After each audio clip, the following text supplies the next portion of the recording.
Hello dear students, very welcome to IFS.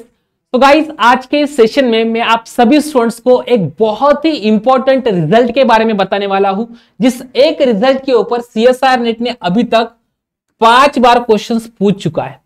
तो इसी से आपको पता चलना चाहिए कि ये रिजल्ट सीएसआर नेट एग्जाम के पॉइंट ऑफ व्यू से कितना ज्यादा इंपॉर्टेंट है।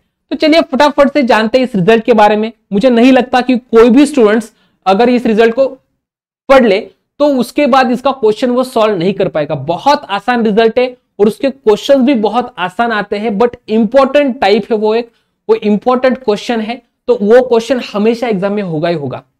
तो चलिए गाइस, देखते हैं इस रिजल्ट के क्वेश्चंस के बारे में। पहले किस टाइप के क्वेश्चन पूछे जाते हैं। तो which of the following real valued function is uniformly continuous on open zero. Okay, so open 01 में एक बार क्वेश्चन पूछ चुका है, उसके बाद फिर से ये क्वेश्चन आ चुका है, फिर से ये तीसरा क्वेश्चन आ चुका है, उसका फिर से ये चौथा क्वेश्चन है, एंड एंड में फिर से 5 बार ये question already CSR net exam में पूछ चुके हैं।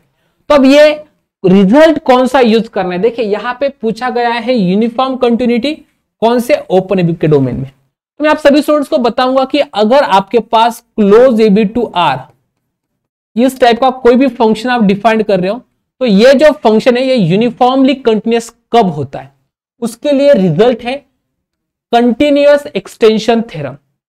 गाइस, ये रिजल्ट क्या बोलता है? ये रिजल्ट बोलता है कि आप कोई फंक्शन डिफाइन किया आपने ओपन ए बी से आर तक, जहां पे ए एंड बी जो है वो क्या होने चाहिए, फाइनाइट रियल नंबर्स होने चाहिए। ओके, मतलब इनफाइनाइट लेंथ का इंटरवल ना हो।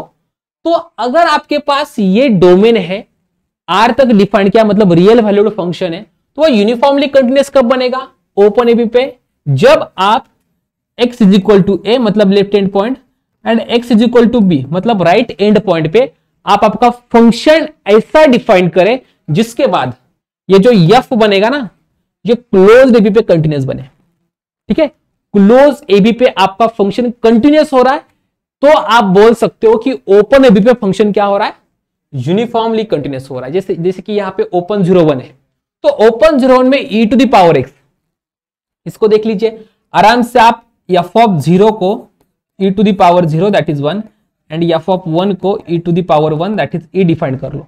तो ये डिफाइन करोगे तो आपका ये फंक्शन क्लोज 01 पे कंटिन्यूअस बन जाता है, तो it is UC. Okay, similarly f of x equal to 0 पे 0, x इक्वल टू 1 पे 1 डिफाइन कर लो, आपका आंसर आ जाएगा tan of pi x by 2। तो limit x tends to you can say 1 minus f of x, ये क्या बनेगा, limit x tends to 1 minus tan of pi x divided by 2। And ये कहां पे जाता है, ये अप्रोच करता है tan पाई बाय 2 को, जब आपका x जाता है 1 की तरफ, एंड tan पाई बाय 2 कहां पे जाता है, लेफ्ट साइड से जाता है इंफिनिटी को। अगर आपको ग्राफ पता हो tan x का, तो इस टाइप का वो ग्राफ होता है, यहाँ पे पाई बाय 2 होता है। ओके, यहाँ पे पाई, तो इस टाइप से वो ग्राफ आता है। तो पाई बाय 2 पे जब x अप्रोच करता है, सॉरी x 1 को अप्रोच करेगा, तो ये एंगल अप्रोच करेगा पाई बाय 2 को, और जब ये पाई बाय 2 को अप्रोच करता है आपका ग्राफ जाता है इंफिनिटी को। तो कोई भी रियल नंबर आप x इज इक्वल टू 1 पे कोई भी real number as a image define करते हो, तो वो फंक्शन कंटिन्यूअस नहीं रहता, क्योंकि लिमिट ही एग्जिस्ट नहीं है, तो ये कभी भी यूसी नहीं बन सकता और ये यूसी बन सकता है। ऐसे आप बाकी के भी एग्जाम्पल सॉल्व कर सकते हो, आपके लिए एज ए होमवर्क आप इसको समझ सकते हो।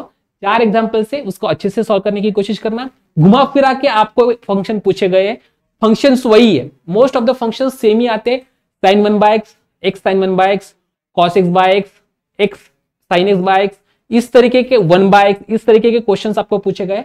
तो आई होप आप सभी स्टूडेंट्स को बहुत ज्यादा हेल्पफुल हो गया ये रिजल्ट, एंड नेक्स्ट एग्जाम में भी इसका क्वेश्चन आ जाता है तो आप इसको आराम से सॉल्व कर पाओगे। तो wish you all the very best. आज के वीडियो में इतना ही, जल्दी से सब्सक्राइब करो, चैनल को शेयर करो अपने फ्रेंड्स के साथ, एंड बेल आइकन को दबाना बिल्कुल मत भूलना।